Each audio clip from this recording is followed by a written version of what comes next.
বিশেষ কথা হলো যে আমি আজকে যে উদ্দেশ্যে আপনাদেরকে ডেকেছি, আপনারা জানেন যে আমরা 2025-26 অর্থ বছরে 3,500 মেট্রিক টন কাগজের অর্ডার নিয়ে কারখানার উৎপাদন শুরু করি, লঘুমাত্রা।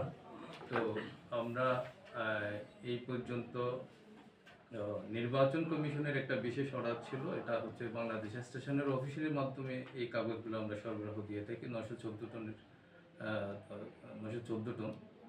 আমরা আজকেই এই 914 টন নির্বাচন কমিশনের এই কাগজ আমরা সবার সহযোগিতায়, শ্রমিক, কর্মচারী, কর্মকর্তা, আপনারা যারা সংবাদকর্মী আছেন, সংবাদ মাধ্যম আছেন, তাদের অনুপ্রেরণায় আমরা কিন্তু আজকের তারিখে নির্বাচন কমিশন বিএসএফকে সব কাগজ আমরা প্রেরণ করেছি।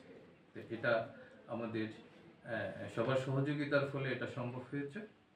এটা হলো নির্বাচন কমিশনের পার্ট, বাট আমাদের আরও বিএসইউ, জেনারেল অর্ডার এবং অন্যান্য প্রতিষ্ঠান, ঢাকা বিশ্ববিদ্যালয়, বিভিন্ন বোর্ড, জাতীয় বিশ্ববিদ্যালয়, এরকম আরও 11টা প্রতিষ্ঠানের কাগজ এখনও আমাদের সরবরাহ দেওয়া বাকি আছে, প্রায় 1200 টনের মতো। আমরা চেষ্টা করতেছি তাদের এই অর্ডারগুলো আমরা ফুলফিল করব আমাদের বছর।